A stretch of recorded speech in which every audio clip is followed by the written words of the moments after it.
કાશીમાં કપૂરચંદ નામે એક ધોબી રહેતો હતો. એની પાસે એક ગધેડો અને એક કૂતરો હતા. એક રાત્રિના સમયે ધોબી ઘરમાં ગાઢ નીંદરમાં હતો. એવામાં એક ચોર એના ઘરમાં ચોરી કરવા અંદર જવા પ્રયત્ન કરવા માંડ્યો. ધોબીએ આંગણામાં ગધેડાને બાંધ્યો હતો. પાસે જ કૂતરાને છૂટો રાખ્યો હતો. ગધેડાની નજર ચોર તરફ ગઈ. ધોબી માટે એને લાગણી હતી. એને થયું કોઈ રીતે ચોર આવ્યો છે એની જાણ ધોબીને થવી જોઈએ. એણે કૂતરા સામે જોયું. કૂતરાને પણ ચોર દેખાયો હતો, પણ એ ચૂપચાપ જોયા કરતો હતો. ગધેડાને થયું કૂતરાએ ભસીને માલિકને જગાડી ચોર આવ્યાની જાણ કરવી જોઈએ. ગધેડાએ કૂતરા તરફ ફરીને કહ્યું, દોસ્ત, ચોર આવ્યો છે. માલિક ઊંઘમાં છે. તારે જોરથી ભસીને માલિકને જગાડવા જોઈએ. માલિકનું કાંઈ ચોરાઈ ન જાય એ જોવાની તારી ફરજ છે. માલિકે તને ચોકી કરવા તો રાખ્યો છે.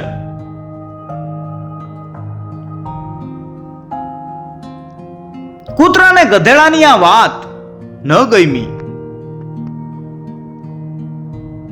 તેણે ગધેડાને ઊંચા અવાજે કહી દીધું, મિત્ર, મારા કામની તને કેમ ચિંતા થાય છે? શું તને એ ખબર નથી કે રાત દિવસ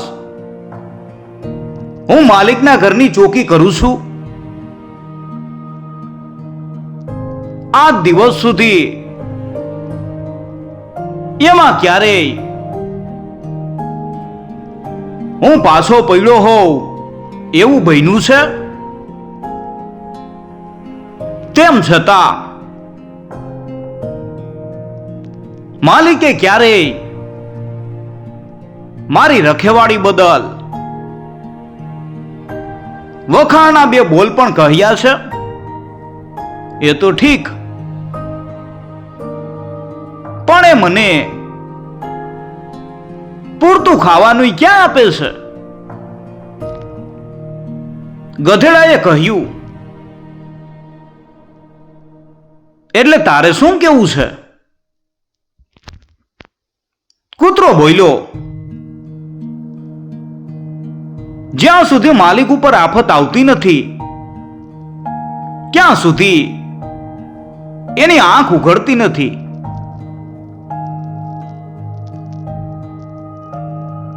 આફત આવતી નથી ત્યાં સુધી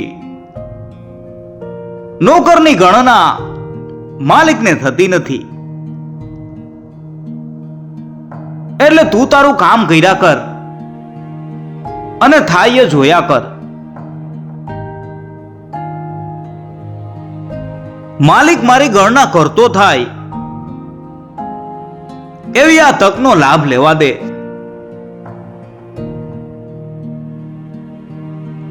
જો તું મારા કામમાં દખલગીરી કરીશ તો આપણી દોસ્તી નહીં ટકે. ગધેડો તેમ છતાં ચૂપ ન રહ્યો અને સલાહ આપતા કેવા લાગ્યો, તું મૂર્ખ છે. શાસ્ત્રમાં કહ્યું છે કે જે નોકર કામ વખતે માલિક પાસે ફળની આશા રાખે તે સાચો સેવક ન કહેવાય. નોકરે માલિકની ગરજનો લાભ લઈ પોતાનો સ્વાર્થ સાધવો એ કોઈ રીતે યોગ્ય નથી. કૂતરો બોલ્યો, ત્યારે જે વખતે કામ અટકે ત્યારે ગરજવાન બની મીઠી મીઠી વાતોથી નોકરને ભોળવીને પોતાનો સ્વાર્થ સાધી લેવો એવી માલિકગીરી યોગ્ય છે? શાસ્ત્રમાં પોતાનું રક્ષણ પોતે જ કરવાનું કહ્યું છે. આવું સાંભળતા જ ગધેડો ગુસ્સે થઈને બોલ્યો, અરે ભાઈ, તું સ્વાર્થી છે એટલે આફતના સમયે માલિકને મદદ કરવાનું રેવા દઈ, ઉલટાનું માલિકને નુકસાન થવા દેવા હરામ આટકાનો થયો છે. જે થવાનું હશે તે થશે, પણ હું તો મારાથી બની શકશે તે રીતે માલિકને જગાડીને જ રહીશ. શાસ્ત્રમાં કહ્યું છે કે સૂર્યનો તાપ પીઠ ઉપર લેવો, પેટને આગળ કરીને અગ્નિએ તાપવું, પણ માલિકની સેવામાં આગળ પાછળ ન થતા એકધારી ફરજ બજાવીએ એમાં જ આપણું જીવવું સફળ કહેવાય.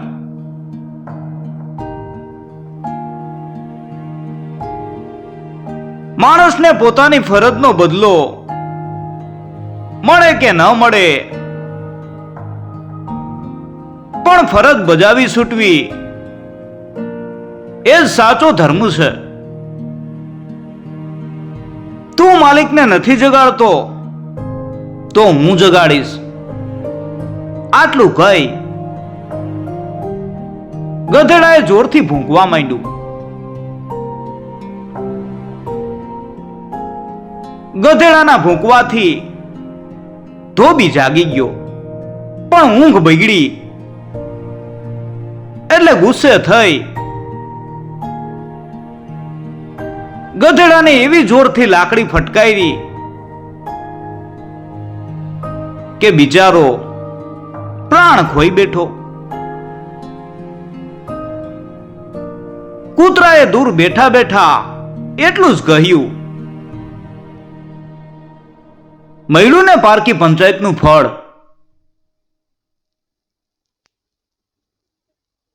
ધોબી પોતાની બાકી રહેલી ઊંઘ પૂરી કરવા પાછો ઘરમાં જઈ સૂઈ ગયો. સંતાઈ રહેલા ચોરે ચોરી કરી લીધી અને માલ લઈ પોતાના રસ્તે પડ્યો. ધોબીએ સવારે જાગીને જોયું તો ચોર ચોરી કરીને બધી માલમતા લઈ ગયેલો. આંગણામાં આવી એણે કૂતરાને કહ્યું, અલ્યા, તું સાવ બેદરકાર રહ્યો. આવી કેવી રખેવાળી કરી કે બધી માલમતા લૂંટાઈ ગઈ.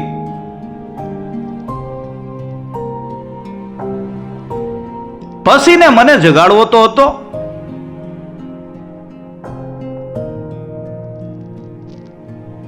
કૂતરાનો આટલો જ જવાબ રહ્યો. ભસવા માટે ગળામાં જોર જ ક્યાં હતું? રખેવાળી કરવા પગમાં તાકાત જ ક્યાં હતી? પૂરતું ખાવાનું ન મળે એટલે ભૂખ્યા શરીરે શું કરી શકું?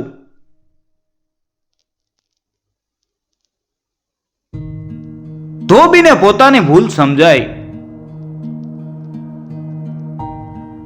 ગધેડો તો મરી પરવાર્યો, પણ કૂતરા માટે એ દિવસથી પૂરતા ખાવા પીવાની એણે જોગવાઈ કરી.